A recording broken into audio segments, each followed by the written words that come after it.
Welcome back to 90 Feet Away. Today we are joined by assistant coach and recruiting coordinator from the University of Richmond, Richmond Spiders baseball, Nate Mulberg. Nate, thanks for being with us today. Yeah, thank you so much, Holtz.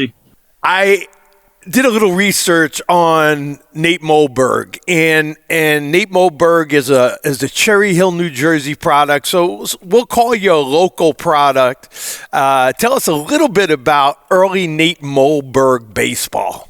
For sure. So, I grew up in southern New Jersey. I think a pretty interesting story, I don't know how many people I've ever told this to. I was actually talking to my family about this the other day, but actually when I was 8 years old, I got hit in the head with a baseball while hitting during Little League. And I was totally traumatized by that. And I actually quit baseball that following year. So when I was 9, I wasn't playing anymore. One of my best friends, next door neighbors, was still playing and their team was low on players. So he and his family begged my parents for me to join their team mid-season, like April or May of the Little League season, because they needed an extra player. That's how I got back into baseball. So just a funny story, here I am all these years later, 33 years old, doing this for a career. And, I guess about 25 years ago, I almost never would have had this future had it not been for my friend asking me to play baseball again. But yeah, I played Little League growing up. And then, I think just one interesting thing is that, baseball, by the time I became a teenager, really became my greatest passion and love. I mean, my parents set up a batting tee in our basement with a little net, and I was down there hitting all the time off the tee, not even really knowing what I was doing, just figuring things out as a 12, 13-year-old. And then over time, I was very fortunate to have some great coaches, played at Cherry Hill East in New Jersey, grew up playing against the great Mike Trout. He went to Millville High School, and he was in our conference, so played a lot of games against Mike Trout growing up, and just played in the South Jersey baseball community that is known to put out some really great players. And I think just being ingrained in my opinion, probably one of the few states of New Jersey where I think baseball is the biggest sport. You go to all these other states, right? Football is big, basketball is big. New Jersey baseball is a big deal. And I think being ingrained in that community was a big reason why I ended up pursuing coaching in baseball for a career.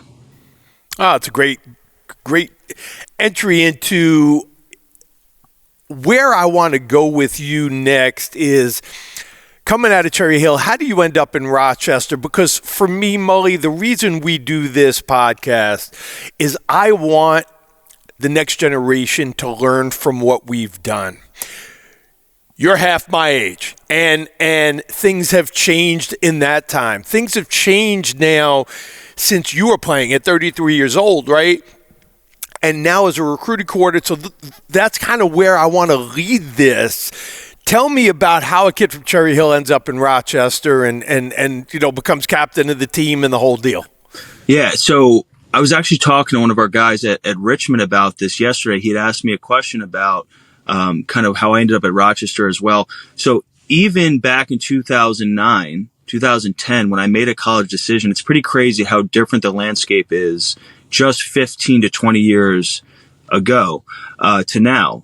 When I was a senior in high school, I literally did not make my college choice until May 1st of my senior year, right? It was like the last possible day to make my college deposit for the following year. Obviously now, there's young men making decisions earlier and earlier, and just with the recruiting timelines, much different. But for me, growing up, I knew that I wanted to play baseball at the highest level I possibly could. My dream being Division I. Rochester, Division III, it wasn't in the cards for me, truthfully. I would say looking back on me as a player, I had some ability. I definitely worked, in my opinion, probably as hard or harder than anybody. I just didn't necessarily have all the physical gifts that, as a recruiting coordinator at the Division I level now, I look for in players, whether it be speed, strength, size. I didn't necessarily have that.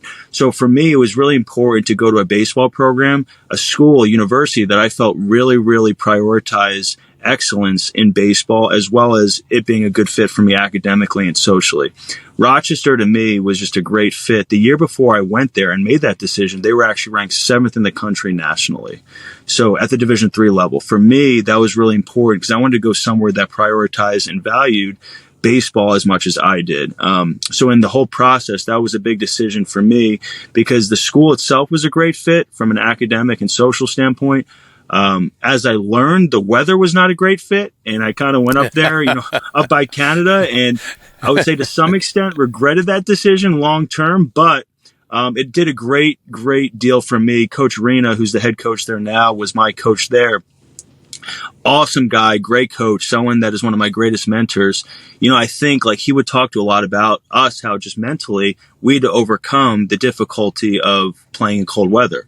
And now living in Richmond, where the weather is, much better, we're in the South, I so much more appreciate playing in great baseball weather. And on top of that, I think it's given me a little bit of a mental edge just as a person, just knowing like back in college, literally we had to play in 20-degree weather on a day-to-day basis. So I love my experience there, but I think ultimately it was just the balance of great academics, a great social environment, a terrific school, and then on top of that, a baseball program that I felt like was prioritizing baseball as much as any Division I program, which it really did.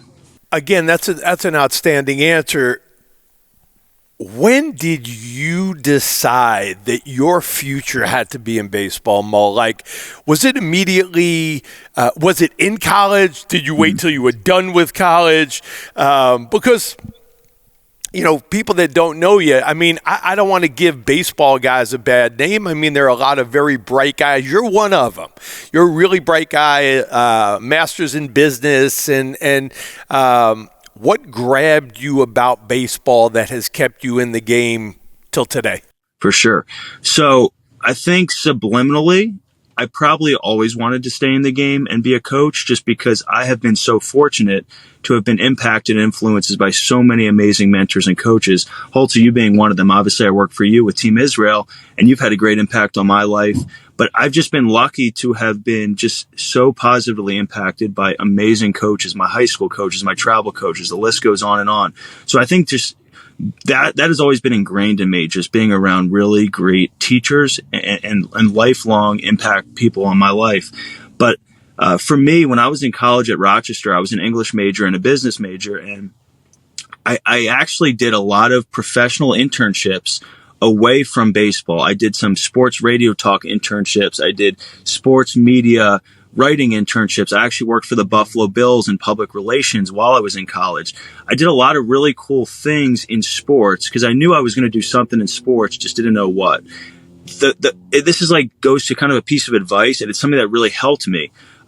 Doing internships and having jobs in different areas, whether it's a camp counselor, working at a restaurant, whatever it is, it helps teach you what you like and probably more importantly, what you don't like. And so when I did all these different internships, I loved doing sports broadcasting. I loved doing public relations, but I always felt like there was a void in my life during college when I was working those jobs because I so much missed being on the field. And so from that standpoint, when I graduated college, unfortunately, like a lot of people do have happened to them, the last game of my career was a loss, right? Most people don't ever win a national championship to end their career. But for me, we actually at Rochester made my senior year the first conference championship game in school history. And we were a win away from going to a regional. We had to beat Union College once, and they had to beat us twice. And unfortunately, on that day, they beat us in the doubleheader, even though we only had to win once. I was totally a devastating end to my career. And I think when I finished at that point, I had not really finalized what my professional career plans were going to be. I just wanted to get through the season, graduate, then figure stuff out. But I think when that game ended, I said, this cannot be the end for me. And that's kind of what led me on the trajectory to coach, because I just felt like it wasn't complete to end my career that way. And here we are. It's crazy, right? You're only 33, but you've been coaching college baseball now for 12 years. And we don't have to start at the early parts of your coaching career, because really what I want to spend time with, Mully, is even from 2020 to 2025, how the landscape, I don't even want to talk about 15 years, 5 years, how has the landscape changed in college baseball? And what are, why do rosters look so different? Why are there so many 5th and 6th year guys there now? Like, how do you do what you do now? You're driving all over the place. You're the recruiting coordinator. You used to look at sophomores, juniors, and seniors in high school, and now you're looking at men. Talk about it. For sure. So if you look at a breakdown of college baseball, and I don't have an actual concrete statistic to give you, but I do believe that this is an accurate statement. So if I'm wrong, I apologize. But I truly believe that the average age of college sports teams across the board, but definitely in baseball, is much older now than it was 5 years ago. You have a lot of individuals who have had extra years of eligibility, who are staying for a fifth, sometimes even a sixth year. You have a lot of, what are known as graduate school transfers coming in from other schools into schools all over the country. So what you're seeing now is that because of what happened during COVID, which is multi-layered, one of the issues being that the draft was cut from 40 rounds to 20 rounds, there's just less minor league and therefore less professional baseball opportunities. But you have this major chasm here because the talent pool hasn't changed. There's still just as many amazing talented players. It's just that there's less professional opportunities for those 22 and 23-year-olds to pursue. So now you put yourself in these, young adults' shoes who, maybe it's a guy who throws 95 miles an hour that is 22 or 23, not necessarily getting that pro opportunity that they want because there's not a 40-round draft. What decisions do they have? They can go to independent baseball and pursue that career, which is a great route. We know a lot of people who have done that. John DeMarty is the one that always comes to mind. Now, he's a guy coached at Richmond, played for us on Team Israel. And he went the independent ball route when he wasn't given an affiliated ball opportunity, worked his way through indie ball, and then got signed by the Cubs. That's one thing. But I think what you're seeing more and more with the growth of Division I baseball, both, there's NIL, there's also television rights deals. Like, there's a lot more excitement, I would say, at this point today than 5 years ago for college baseball. Sometimes the better opportunity is maybe to stay in school for an extra year or two. That has a major yeah. No, go. I was going to say just a major trickle-down effect because now what's happening is there's just so much more competition in this recruiting space where it's impacting the younger kids. And ultimately, it's made college baseball better as a whole. All the levels are better, but at the end of the day, it's just changed the landscape for sure. The levels of play are better. Mm-hmm. You're not paid to just sit there and be good looking, right? You're paid to win baseball games. So as a college coach, do I want to bring in a 17 or 18-year-old kid that's a little bit wet behind the ears as opposed to a 21, 22-year-old that can help me win right now? Mm-hmm. And I think it's been incredibly impactful, especially on the Richmond Spiders. I mean, you guys, listen, you ran into a little something this weekend, but you're still 20-4.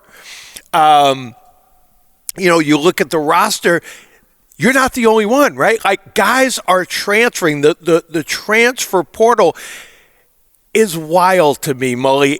Here's why it's wild.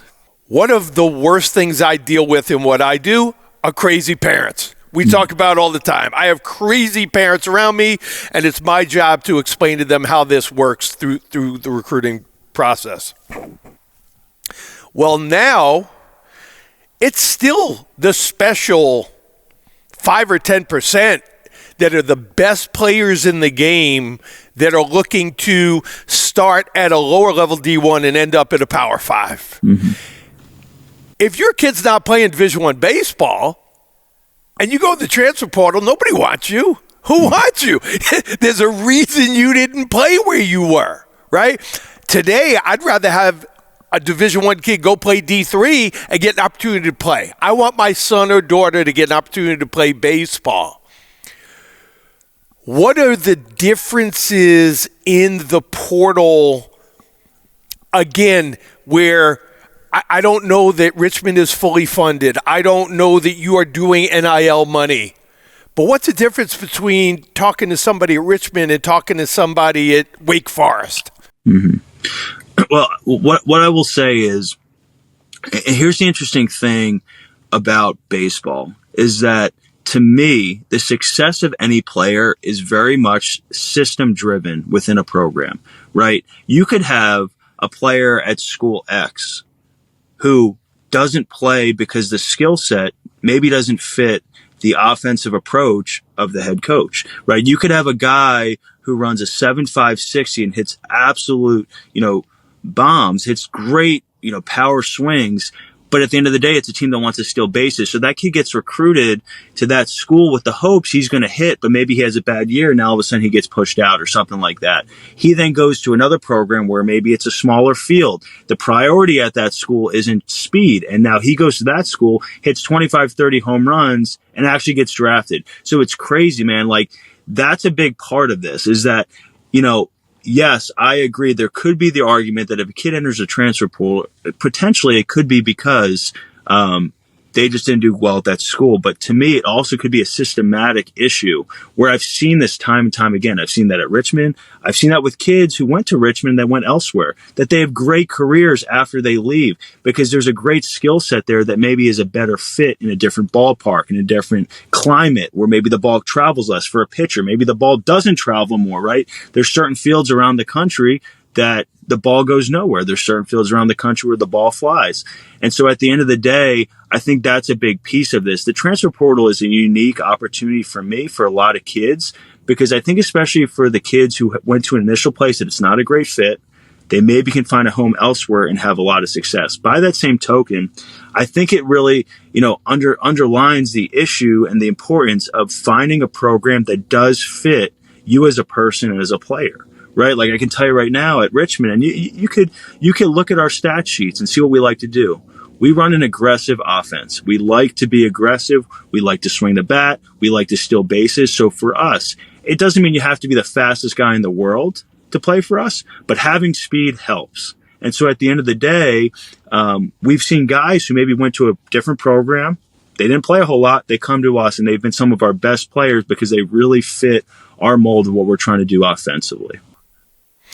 That's a great answer, Mully. But like my question, I guess, you know, to be more direct with you, my son is now a junior in high school. Mm-hmm.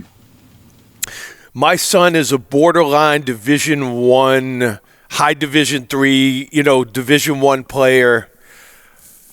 Are you recommending that he goes to a junior college at this point and builds a resume? Mm-hmm. Or where are you with that? Because, again, it's changed so much that to me, the difference of recruiting a 16, 17-year-old kid and a 21-year-old, 22-year-old kid, I mean, that's a third of their life, right? It's 25% of their life of experience and not only game experience, like life experience. To me today, if the NCAA is not going to hold junior college against your 4-year eligibility, is that something that you're seeing more? Are you recommending it to kids? What's that like, Mo?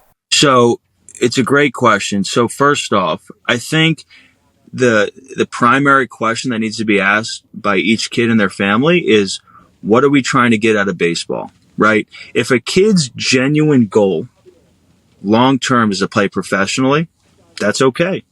But that has to be considered in the equation. If the goal is to play college baseball, put yourself in a position to get a great degree, graduate college, maybe have college compensated for somehow to help, you know, defray costs with scholarships or whatever other funding there might be.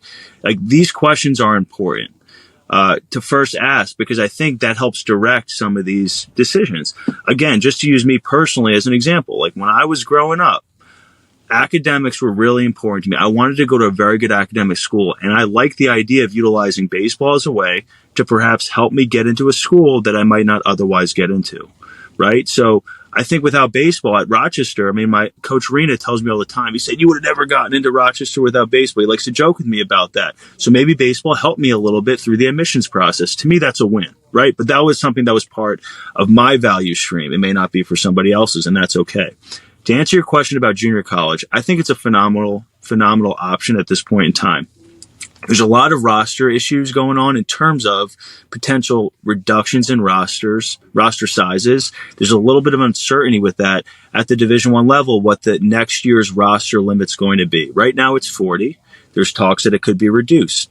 With that being said, you know, other levels don't have those same exact roster limitations. And so I think junior college for a kid who is open to it is a phenomenal opportunity. And that could even include kids who are very, very successful and competent academically. I've seen this many times where there's kids who go to junior college and they go to Ivy League caliber schools after a year or two. We have guys on our team from junior college at Richmond. So if you go to junior college and get great grades, just like you did in high school, you can still have opportunities to go anywhere you want in the country. For me, the big piece is that you can do that at half the cost. What I find so cool about, schools like Richmond, or name the school, any Ivy League school, like I know your son went to Columbia with Coach Beretti, great school. The fact of the matter is, if you could go to junior college and pay 2 years of junior college tuition, then go to another school, whatever school in the country, and pay 2 years of tuition at a 4-year school, you're still getting that 4-year degree at half the price. And that is just an amazing opportunity for kids who are open to that. It's no different than baseball, right? It's not where you start, it's how you finish. And right? Junior college baseball is amazing too, by the way. Amazing. It's great baseball. I don't say no. Or how about the Division III kid who puts up 2 phenomenal years and got an opportunity to play and develop physically, mentally, emotionally, and now he's ready for that step up. For sure. That, to me, is the positive side for the kid, Mal. One of the things as a coach that I need you to explain this to me. Years ago, a coach knew his roster. Here are my 40 guys. I got you for 4 years, barring an injury and a red shirt or whatever. But literally now it could change yearly. Mm-hmm. How does the coach plan for that?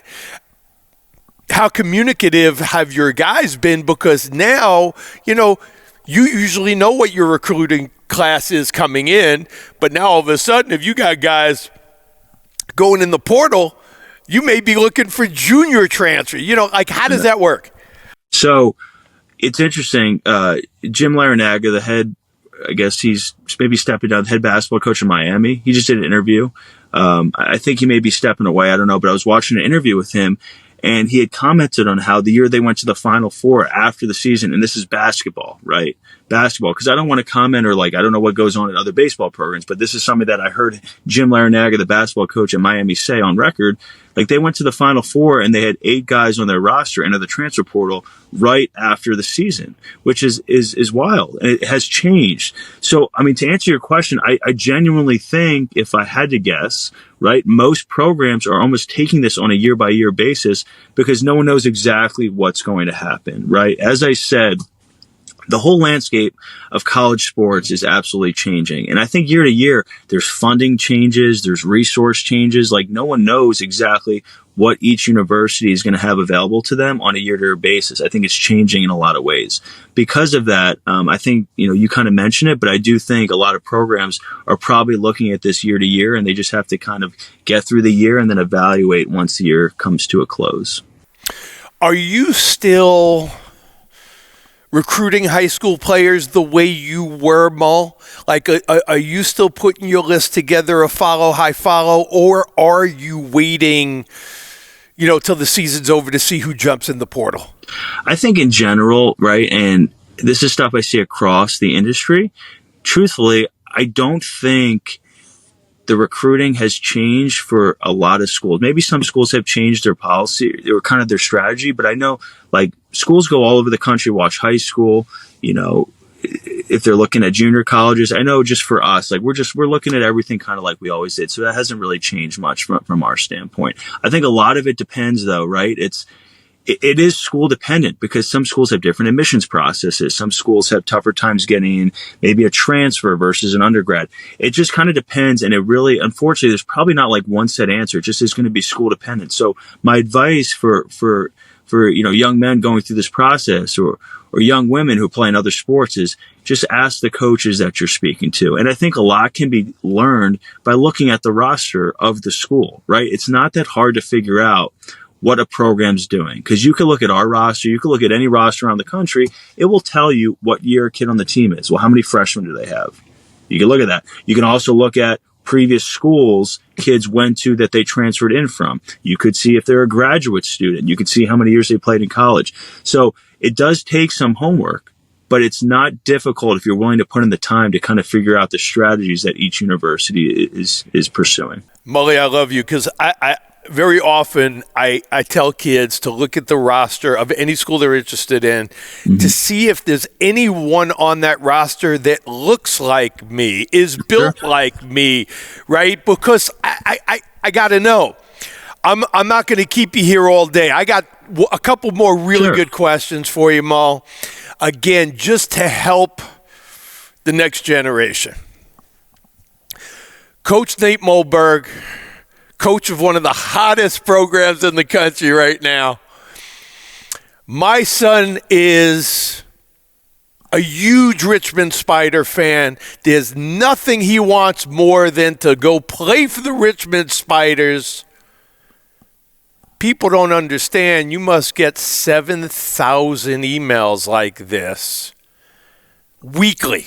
Or getting ready for the summer and summer ball, travel ball, whatever.